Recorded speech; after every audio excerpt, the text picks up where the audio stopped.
As I understand it, when you came to Seattle, you sat in different spots around the ballpark. You took in game day experience, sort of learning about the fan base.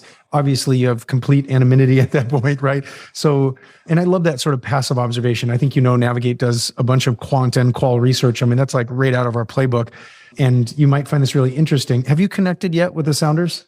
I have. So I knew a lot of the members of the Sounders organization from my time at Atlanta United. And you mentioned them early on for Major League Soccer. I mean, they are an incredible organization that really was one of the teams we looked to as an example of where we hoped to be and what we hoped to accomplish in Atlanta. So when I had the opportunity to move out here with the Mariners, that certainly was a group I reached out to.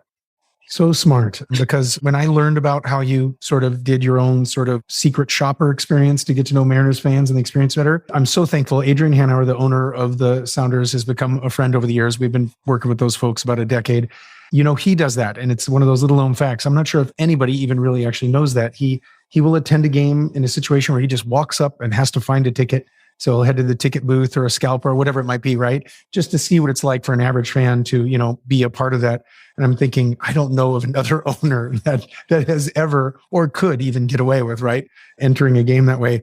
So that was so cool. Right there in Seattle, the two of you, doing some solid qual research. But tell me about that, by the way. Any fun stories or anything that jumped out at you about the Mariners experience?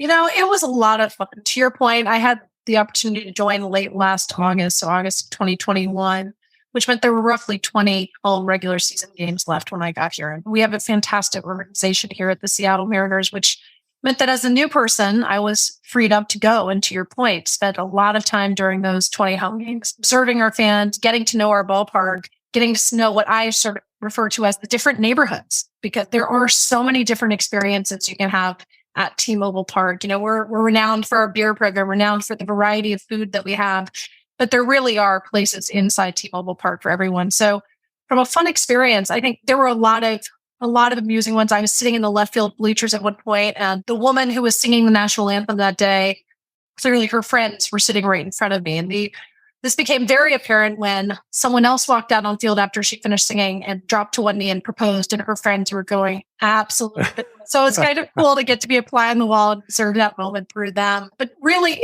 it was about getting to understand Seattle as a market and seeing all of the different ways that a wide variety of fans engage with each other, engage with their ballpark. And particularly as we went on a really fun run and fell just short of a postseason slot at the very end of last season, really observing the energy, the excitement, and the way in which the entire community wrapped its arms around this team.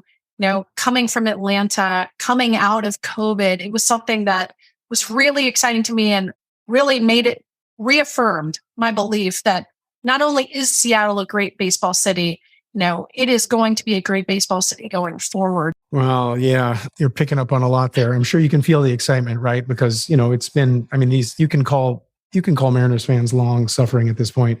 It's been 20 years, right, since they were seriously thinking about the playoffs. And I'm sure you heard some frustration. I was kind of hoping you'd give us one of those angry fan stories.